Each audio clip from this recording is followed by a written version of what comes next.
Hey everybody, it's your pal Drew Dracy, and now we're going to be covering Psi-Force, which I got from the dollar bin, and I'm going to put it in my spinner rack. And I rotate some of the stuff in my spinner rack because it does get a little squishy in there, too many books. So Psi-Force, and I don't mean Force, I mean PSI Force. This is a curiosity. I'm going to try and abridge this for the younger viewers and comic readers. That 1986, Marvel did really well for quite a while. Jim Shooter was editor-in-chief for 8 years, and I think of it as two terms of a present. From 79 to 83, he really brought Marvel back in a big way. But then after Secret Wars, I had heard that stuff like Secret Wars 2 and other books, he just got a little bit of a control freak. You know, like X Factor 1, double-sized issue by Butch Guice and Bob Layton. He pulled it out of the drawer 2 weeks before it was going to go to the printer and decided to have them redo it from scratch. Now that's crazy. That's just a bit much, especially because it was already, it was ready to go. So I guess he just wanted a challenge. And it was during a hurricane, too. It's like there was a hurricane through New York City around 86, I think it was. Something like that. Off the point. So, New Universe came along, and Jim Shooter was tasked to create a new imprint that has nothing to do with the Marvel Universe. And they had a very tight budget that he had to work with. And given the budget he was given, there was some interesting stuff. I really almost didn't want to read this because it is very much like Teenage Mutants on the run. They have somebody looking out for them over their shoulder, like a mentor, and then now they have the super being, which is sort of like the Infinity Man from Forever People, from Kirby's Forever People, but it is tweaked enough that it still stands on its own in a good way. If you accept the conceit that these kind of books usually have this kind of setup, if you're going to tell this manner of tale, there's not a whole lot you could do to change it. So New Universe had several titles. They some more successful than others. So let's get to it. Stop talking, Drew. Get to the blinking comic book. Art by Mark Texiera and Kyle Baker, and it looks beautiful. Written by Steve Perry. I'm going to avoid any jokes about Steve Perry. See, I caught myself. Because when I go to comic conventions, somebody would be like, "Oh, well, you're just a tracer, not an inker." I'd be like, then they'd backpedal and say, "Oh, we know you do a lot more than that." So I'm just like, you actually did kind of jag me with that. You're like backpedaling and actually got the joke out at my expense. Shame on you. So this Native American guy is protecting this lady who has healing powers. He's getting shot and everything, and she's trying to keep him healed. He's trying to rescue her and other kids with these special powers that are being chased by, some evil dudes who know way too much about them. Man, that's cool. That's a hint of how Mark Texiera would come along. This is early Mark Tex, and it's beautiful. This one character can do like the Doctor Strange astral plane. This girl here, she's very much like Jubilee, which is kind of funny. There's over the years they've changed Jubilee, where she was Asian, and then they just made her Caucasian. So she came out just a couple years prior, and this one, she has more Asian features. And but she has these power bolts, and she blows up the dock. Look at that, man. Tex is really working hard there. And, I'll get you. Heals the dude. Flashback. It's like Marvel value stamps. Collect the flashback. So they have a safe house in San Francisco. And what's interesting is, early on, like a lot of artists, Mark Texiera is actually doing a lot of backgrounds. And later on in the 90s, when comics were just flying off the shelves, he did Ghost Rider and Punisher, and all of a sudden the backgrounds disappeared. But anyway, they got a safe house this old woman's like. Don't bring any more of your scabs here, blah, blah, blah, blah, blah. And the others won't give an attitude, of course, leather jacket. And they're all fellow mutants. They don't say the word mutants. The whole premise of the new universe is there were no superheroes until the White event. I love that. I don't know who designed that, but that's really sweet. And then you would have several of these books pertaining to this imprint devoted to it. So, and then later on, you would see Shooter do this with Valiant. He had Harbinger. They were essentially mutants being chased by a guy named Harada. So it's nothing terribly new. I mean, X-Men really put that idea out there. And, for all this copy and stuff, Steve Perry's writing a really nice script. And you get your money's worth. You get a whole story. Come here, you. There. So, I love that El Blamo shot.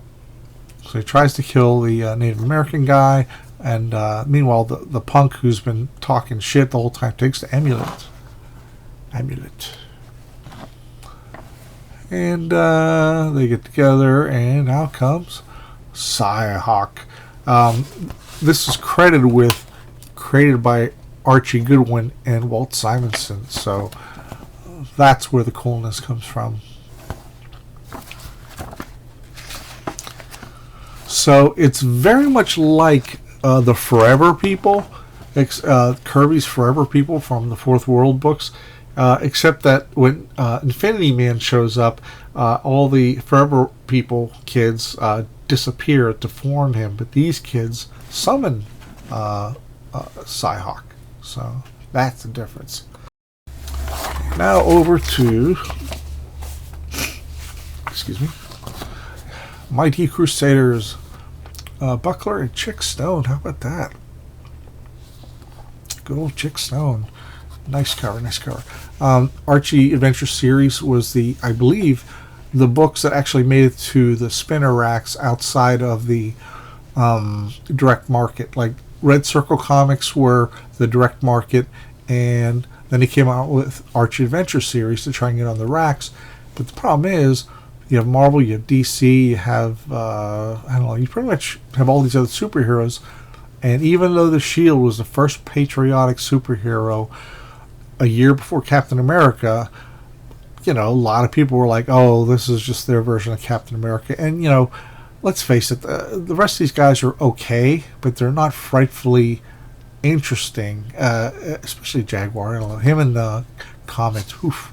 So, and it's more nostalgia. And it's been tried so many times to they revive it, but it's one of those cases of you came earlier and then you disappeared for decades, come back, people think, oh, okay.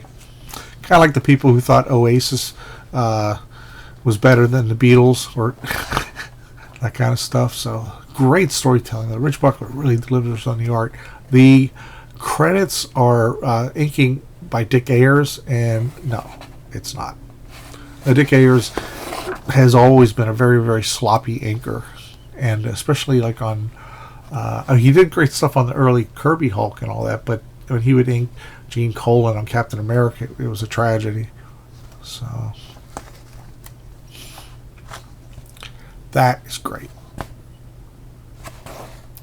I mean, Buckler's doing his own thing. He's not doing his not doing Kirby swipes, which he really didn't do that much of. He just did it within a couple of years when we started reading, about the same age as everybody else, late 50s, that watch the show or enjoy it. I could be wrong. So I just hear a lot of comments that say, oh, I remember about that same time. The anchor is actually Tony DiZuniga. That is so Tony DiZuniga. So much going on here. And especially this judge in the foreground. So it's not a Dick Ayers thing. Although I will say that Rich Buckler was very kind. He gave Dick Ayers work, when nobody else would. That's a nice page. And that's not Cyclops, that's the Comet. Sergeant Steel. Yeah, there we go. There's Decent Ego all over that. So, good stuff. It's fun. There's a backup. Oh, dig this. A backup story with by Doug Wildey. I mean, that's just amazing. Tom DeFalco writing, and it's really, really well done. He does a lot of westerns. I think he did. I think he did Johnny Quest also, way back when, using that Duotoche there. Beautiful, riveting. It's like photos or stills from a movie, but even better. Got that hat going there. And he's also done some graphic novels in the 80s. But excellent, excellent, excellent. So, on to A Human Fly. That is a beautiful cover. You know, it puts me in mind of Die Hard. It's just a decade beforehand. So, by Bob Lubers and Bob McLeod and War in the Washington Monument. So, this is towards the end of the book. Bob Lubers was actually a big, real prominent artist in the 50s. He did a lot of stuff. And towards the end of Human Fly's run, he did a few issues, and then I guess he disappeared. I don't Wikipedia everything because I like this channel to be a participatory channel. So, you know, you could straighten me out, you can smack me around. 35 cents. That is the most evil price in the world. A nickel away from getting 3 comic books. A nickel! Sorry. Well, you have Bill Mantlo writer, Lee Elias, and he's inked by Ricardo Villamonte. And what I think is kind of cool is that Lee Elias, gosh, I can't think. Frank Springer and Frank Robbins were from the old Milton Caniff adventure strip style, and they did exceptionally. And then when they needed the work, adventure strips just started really going away in the 70s, and it's a shame. But now, I mean, until they stopped printing newspapers, it was all humor stuff. But so these guys didn't have anywhere to go. So Marvel, you know, took them in, and it was very considering it was a really bad mashup. There were some issues that were just, it just wasn't a fit. It was just like, you know, you're taking these guys and you're putting them out of their element, you know. That would be like me saying, I don't know. So, okay. But Ricardo Villamonte's inks kind of give it a little bit of a Marvel flourish. Because usually Frank Springer inks Lee Elias, or he inks himself. I love this, how she's like banging this guy's head against the wall, and you see the little... So the Human Fly, he's real. He was this Canadian daredevil type guy, and I don't mean the costume. I mean he rode motorcycles over buses like Evel Knievel, and that. He apparently stood on top of a 747 as it was flying, and had this big backboard for him to be pressed against. Just, and it was all for charity and all this stuff. So, then there was a story where he was a legend, like supposedly real. We don't know that, you know, he nearly died, had all his bones broken, and he willed himself back to health, and he was going to devote himself to good causes. So it's hokey, but, you know, it's fun, because what I like about the Human Fly is he's a very compassionate character, and he's not like trying to say, oh yeah, well, you know, I can do this and I can do that. I like that. Boing. There's a little cape there. And, you know, the whole thing is, with a lot of comic characters, it's the costume design. That costume kicks ass. And years later, when I saw the real thing on TV, I was like, so, but that's such a neat visual. And Bill Mantlo really actually made you enjoy these stories, too. I mean, wow, look at that. How about that? You could buy back issues, all this stuff. And the thing is, Bill Mantlo, it's like he could not only could he make a toy line like Rom, Space Knight, and Micronauts, he would take on any properties that were being licensed, and he would do it well. I like the shading. Hold on, under his armpit and under his leg there. That's pretty cool. Sibadods. Now get to the back. Get to the back. Save this for you. It is back when photos really didn't print well. Newsprint. There was a picture of my dad in the newspaper, like in the early '80s, and it was so washed out you couldn't even make out who he was, and it was just weird. It was just like this. I mean, like, you know, I'm looking at a pretty big screen in front of me, and I can barely see it, and I certainly can't read it. Well, the human fly shows up and stands like, "Hey, you know, welcome to the Marvel Fly," and now there's this sidekick called Mercury. There's Archie Goodwin. I was with Mike Carlin, Dusty Abel, and his girlfriend and my wife when Mike dumped Archie's ashes into the San Diego waterway. That was one of his wishes at San Diego Comic-Con. And I was glad to be there. It wasn't a big production. It was only us, you know, so we were just following his wishes. So they talk about this Mercury guy, Mercury. He has no story whatsoever. So, human fly stunt contest. Design a stunt that not even the human fly can perform using whatever props your imagination can conjure forth, and then figure out how the fly can do it and live. I mean, it's like, write our book for us. It's like, yeah. So, let's get that little kind of a precursor to a Die Hard type story. And it's fun. A lot of fun. And it's mostly because the human fly seems like a very sincere character. Jonah Hex, this is like the one Jonah Hex I didn't know I needed. Because I have the whole series here. Weird Western Tales, and then here's the Condor with this really dumb suit. But in the 40s and 50s, you know, they all wore dumb suits. And he was originally done by Lou Fine, I think. He had some really great artists that created him. That's probably the reason he lasted so long. Now, here we go. Michael Fleischer doing, but Gray Morrow is doing the art. And this bums me the hell out. Because Gray Morrow is a brilliant artist. He's done so much stuff. I mean, not really Marvel stuff. He's done more DC. He's done horror stuff. He did a lot of stuff that his line work is so faint that a lot of it drops off in reproduction. It really does. I mean, it's not like this is necessarily a bad print per se. It's just that he has the most delicate line work that isn't suited for comics, frankly. Only because, I mean, like, if they try to do a Marvel Masterworks and go over all this stuff. What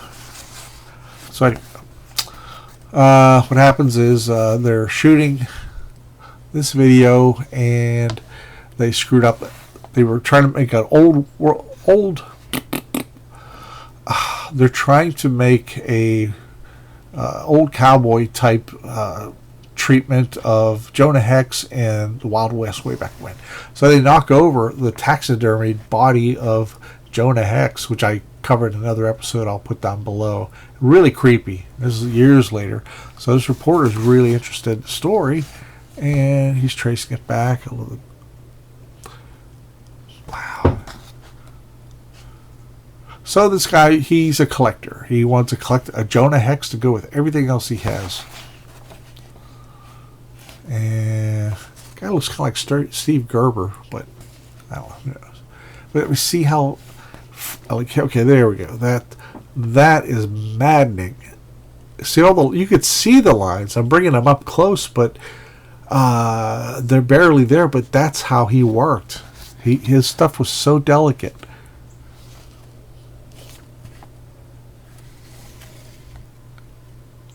And his artwork's perfect. There's nothing he can't draw. He's done all kinds of stuff.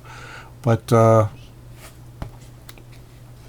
I'd love to see like a big collection of with his work reproduced in a somehow show all the line work. So there we go. Yeah, baby. So Black Condor by Murphy Anderson and Roy Thomas. How about that? Gene Simic, who was Art Simic's daughter. The man who could fly like a bird. What was that? Is that stupid song from the 90s? I'm like a bird. You heard that all the time when that song came out. So, really, really good stuff. So, it goes to the original thing where this baby's being taken care of, not chewed up or tossed around, raised by birds. And he learns how to fly. I mean, it's comics. It's comics. I like this because it sort of has a Reed Crandall kind of quality to it. But then, it's Murphy Anderson. It has a Murphy Anderson style to it. I like that at the end. So, now we go to giant size Captain Marvel. A Gil Kane cover heavily inked by Frank Giacoya. Maybe too much. It's just real brassy and hard, and they almost look like stickers rather than figures.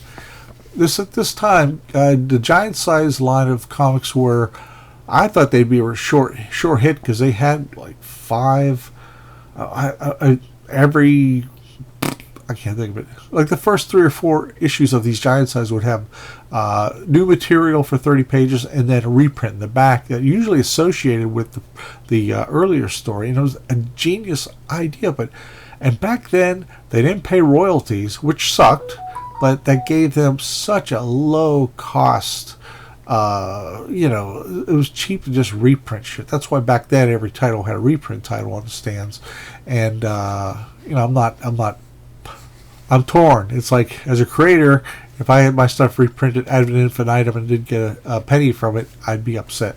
But especially with the volume these guys cranked out, and it reprints the very first Captain Marvel with the blue suit. Showed up in the last issue in the blue suit from that big blobby guy, the Supreme Intelligence. There you go. But anyway, what happened is, come less than a year later, they came out new titles: Captain Marvel, Captain America, Daredevil, Hulk, Thor. Only 1 issue of each, and they all reprints. Nothing but reprints. So they call this an annual collection. Yeah, so that's what their mindset is, that they're going to do that, but they end up doing Marvel annuals. Okay, beautiful, beautiful art. Is Kane inking himself here? Or no, it's got to be Dan Adkins. Yeah, baby. He is Kane's favorite inker, and I tend to agree. I think they make a great combination. Now, here's something I thought about when I was researching this. Looking at a comic book really entails research. It just sounds so silly. He's trying to get a sniff of that after next page line there. One thing I realized about this, a couple years prior to this original issue coming out, Kane did a couple issues of Captain America 10-pagers in Tales of Suspense, and he also did a 10-page Hulk stories for Tales to Astonish, and it didn't really work out. But he was his panel layouts were pretty basic. His art was great. And it just wasn't suiting the Marvel mold at the time. But since then, even in the Silver Age, Kane's layouts were conservative. I mean, they didn't pop. They were good storytelling, like either on the Atom or Green Lantern. But here, we're seeing all these figures popping up, and it just came to me last night like a bolt from the blue that he's been looking at Neil Adams. Totally. I mean, we've seen that stuff later, but this is my first recollection where the extended panels show up. That's kind of cool. It's all kind of cool until somebody gets hurt. Here we go. Got those ribs showing. Now this is so audacious. That is such a Neil Adams-esque pose, because he would just draw these really outlandish things. So it's wonderful though. I like how that last panel, how simple it is. Explosion is not like too many lines, and that wins the day for the craziest Neil Adams-ish the most Neil Adams-ish figure. Because a lot of Neil Adams, you'd see him like have a character with a big head, and then the body's getting really small, and the feet are tiny. So good stuff, good stuff. But the Hunter and the Holocaust. A lot going on. Like that. I got them all. Pretty cool there. Tossing people aside. Like that's him getting his inner Kirby as well as his inner John Buscema and his inner Neil Adams. So Kane really like boosted his storytelling chops like beyond. The Hulk. Only thing is Hulk is like too handsome. I'd like to squash him, but right there he lands. Originally presented in issue 21, so they threw out the first page of this connecting issue because it falls right in there.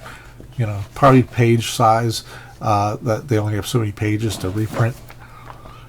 So they go along, and he's like, well, you know, maybe Dr. Banner, because he is a scientist, he can separate Rick Jones and Captain Marvel from sharing bodies in the negative zone, which is clearly something Bruce had been planning for years, and he just had that damn gamma bomb took precedent. He should have stop. So anyway, so that's great, that last panel. And I always thought that was like the Hulk naked. That's such a funny pose. It's cool. I mean, it works. It's just that it's like, what do you take off his purple gut cheese? So look at that run. So he does more hitting. Get that cosmic jazz going.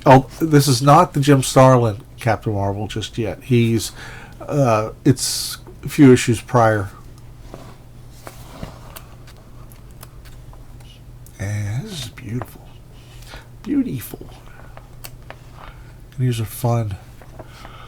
Slugging away. I love this. This is like the ultimate, what do you call, male fantasy pose. Like, yeah!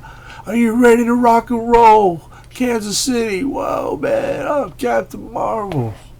And he gets hit. That's a very odd pose. He looks kind of like he's a 3 foot tall, wide baby or so. But it's extreme foreshortening. And that is it, everybody. So I hope you like these. Please tell me whatever you like. Tell me I'm full of crap. Tell me a story. Tell me a bedtime story. I'll give you a call around my beddy time. So let me know what you thought. Let me know what your favorite books were. How much you liked the new universe. How much you might have liked the Mighty Crusaders and the many incarnations that showed up. And you know, Murphy Anderson, classic artist here. That's all, and I am done, and love you all.